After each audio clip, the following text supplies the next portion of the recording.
لوگو اپنے پروردگار سے ڈرو کہ قیامت کا زلزلہ ایک حادثہ عظیم ہے۔ اے مخاطب،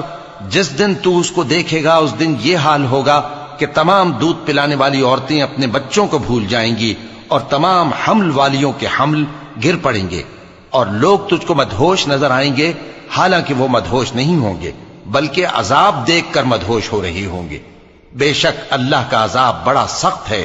اور بعض لوگ ایسے ہیں جو اللہ کی شان میں علم کے بغیر جھگڑتے اور ہر شیطان سرکش کی پیروی کرتے ہیں، جس کے بارے میں لکھ دیا گیا ہے کہ جو اسے دوست رکھے گا تو وہ اس کو گمراہ کر دے گا اور دوزخ کے عذاب کا رستہ دکھائے گا۔ لوگو،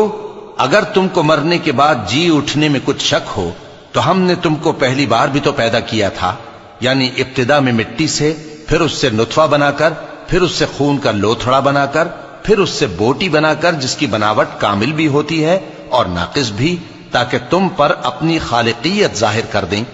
اور ہم جس کو چاہتے ہیں ایک میعاد مقرر تک پیٹ میں ٹھہرائے رکھتے ہیں، پھر تم کو بچہ بنا کر نکالتے ہیں، پھر تم جوانی کو پہنچتے ہو، اور بعض قبل از پیری مر جاتے ہیں،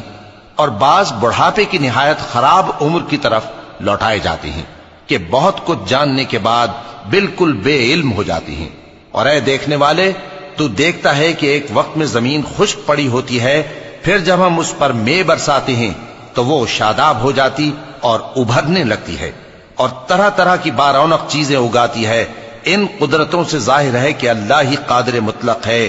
جو برحق ہے، اور یہ کہ وہ مردوں کو زندہ کر دیتا ہے، اور یہ کہ وہ ہر چیز پر قدرت رکھتا ہے، اور یہ کہ قیامت آنے والی ہے اس میں کچھ شک نہیں، اور یہ کہ اللہ سب لوگوں کو جو قبروں میں ہیں جلا اٹھائے گا، اور لوگوں میں کوئی ایسا بھی ہے جو اللہ کی شان میں بغیر علم کے اور بغیر ہدایت کے اور بغیر کتاب روشن کے جھگڑتا ہے اور تکبر سے گردن موڑ لیتا ہے تاکہ لوگوں کو اللہ کے رستے سے گمراہ کر دے۔ اس کے لیے دنیا میں ذلت ہے، اور قیامت کے دن ہم اسے عذاب آتش سوزاں کا مزہ چکھائیں گے۔ اے سرکش، یہ اس کفر کی سزا ہے جو تیرے ہاتھوں نے آگے بھیجا ہے، اور اللہ اپنے بندوں پر ظلم کرنے والا نہیں۔ اور لوگوں میں بعض ایسا بھی ہے جو کنارے پر کھڑا ہو کر اللہ کی عبادت کرتا ہے، اگر اس کو کوئی دنیاوی فائدہ پہنچے تو اس کے سبب مطمئن ہو جائے، اور اگر کوئی آفت پڑے تو منہ کے بل لوٹ جائے، یعنی پھر کافر ہو جائے۔ اس نے دنیا میں بھی نقصان اٹھایا اور آخرت میں بھی، یہی تو صاف نقصان ہے۔ یہ اللہ کے سوا ایسی چیز کو پکارتا ہے جو نہ اسے نقصان پہنچائے اور نہ فائدہ دے سکے، یہی تو پرلے درجے کی گمراہی ہے۔ بلکہ ایسے شخص کو پکارتا ہے جس کا نقصان فائدے سے زیادہ قریب ہے۔ ایسا دوست بھی برا اور ایسا ساتھی بھی برا۔ جو لوگ ایمان لائے اور عمل نیک کرتے رہے، اللہ ان کو بہشتوں میں داخل کرے گا جن کے نیچے نہریں بہ رہی ہیں۔ کچھ شک نہیں کہ اللہ جو چاہتا ہے کرتا ہے۔ جو شخص یہ گمان کرتا ہو کہ اللہ اس کو دنیا اور آخرت میں مدد نہیں دے گا، تو اس کو چاہیے کہ اوپر کی طرف یعنی اپنے گھر کی چھت میں ایک رسی باندھے،